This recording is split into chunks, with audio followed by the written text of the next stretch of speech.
It's funny, like me and Chris have like the exact same process. I like to slow dry mine.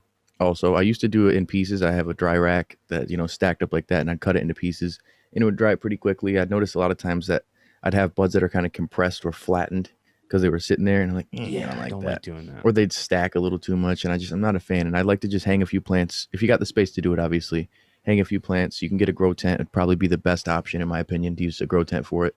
Some Hmm. people would swear that that's not. They'd rather have open. Like some people have a lung room in their house. Depends on what you got. Your situation is, but whole plant for me every time. And then when it goes to trimming, I'm a dry trim guy. I don't know. I'm a dry guy. That's my thing. So Okay. you guys may do it differently. I do it mainly because again that Yeah. slow process. I like the slow drying. And I noticed for me when I've cut it a little earlier, it seemingly that chlorophyll's there a little longer. It's got that green smell just a little bit longer in comparison. I feel like I'm cured up once I pull off those dry leaves.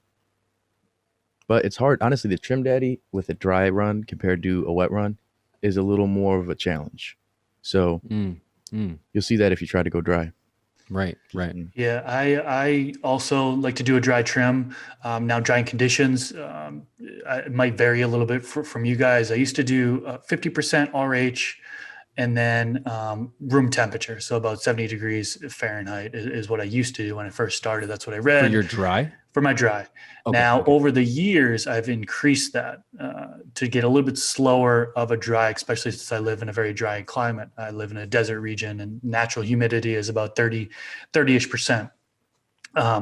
So 55% up to 60% now I'm doing is about 60% RH is what I like in my drying conditions. And that gets me um, till about 8 days.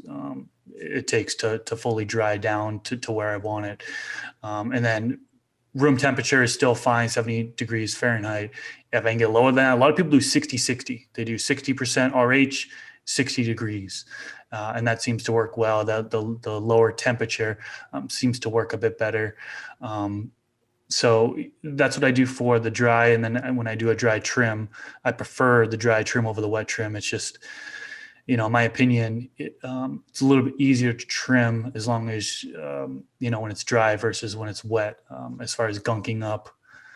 I know that depends on the trichomes and the And the the cultivar cultivar too, you yeah. have and how frosty those buds are. But for the most part, in my opinion, I know people will disagree with me. There's people who love wet trimming and are dedicated to wet trimming versus And dry that's why we trimming. want to But hear from you.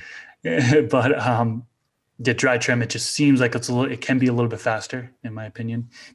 And so I do like doing dry trim.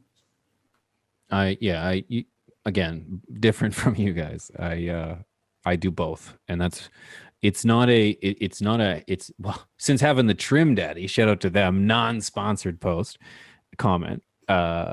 It's wet, like it's so much faster doing a wet trim, but there's always two stages. There's always two stages. I like to pluck off my main leaves, the main fan. I use each part of the plant for different things.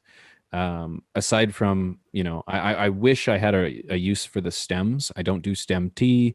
I burn them, so I release that energy back I into used the to give them world, to if my you will. dog. That's He used to tear them Oh, up. there you Fucking go. love Yeah, them. I As never long as even you're not thought spraying about any that. pesticides or anything on your plants and they're clean there, animals Right. love them. Oh, I didn't even know. Yeah, I didn't even know. However, when it comes to the trim, the first part of the trim is plucking off the fan leaves. Um, I use my fan leaves generally for ingestion. Like I eat the majority of my plant. The fan leaves get tossed into my breakfast shakes in the morning. I cut the stem. I cut the big stem off, and I wash my leaves because they don't get put into the wash, my bud washing. So I take them off and I wash them, and then I throw them in whole with like some strawberries, yogurt, little pineapple is what I had this morning, and some frozen veggies. Just give it a little bit of coldness, so it's not warm drink. It's no fun, Sounds fire. and it's really good. It's really good. The leaves have proven nutrition already in them. You may as well take benefit to that. So great for cooking.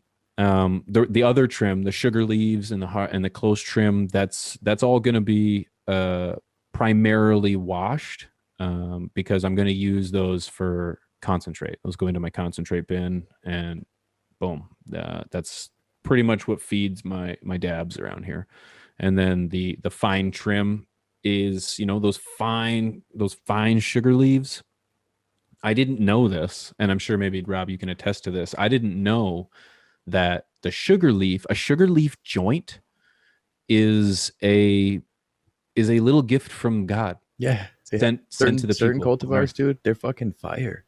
I'm not a joint guy, but if somebody ever came up to me and said I rolled a sugar leaf joint, are you interested? I would hop all over that. I would hop all over. It's one of the most flavorful. Like I thought it was just hype. I didn't understand, and then I did it, and it is one of the most flavorful, most enjoyable ways to enjoy a joint. And it was just so good. It was just so good. So needless to say, sugar leaves are primarily, you can get some good ones. Save those for some joints. The ones I'm going to take out for my boys in the baseball game and have some fun. And then I'm not a fan of dry trimming. I think personally it's more work because you have to be finicky. Like I don't know. And that's where the preference I have comes to into wash. play, man. That's just it. That's just it. It's preference. I feel like it's How dry are you dry trimming and then it goes into the jar, or is there a little bit of a dry after that? Oh yeah. I dry trim when it's ready to go into the jars. So it'll be, the leaves will be crispy enough to where really some of them just fall off just by gliding the You can do take gloves. It just like, I'll take my gloves sometimes, just like pull across the bud depending on the cultivar, and it'll just pull it right off. And I'm like, yeah.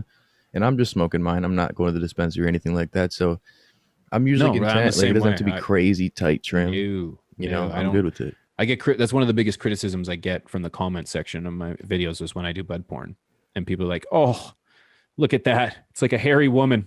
I'm like, maybe you like them hairy, man. I don't know. I personally, I love it. I don't give a shit. I don't give a fuck. It's like you said it. I'm not selling it, man. Right. Yeah. She don't like you, bro. You jello.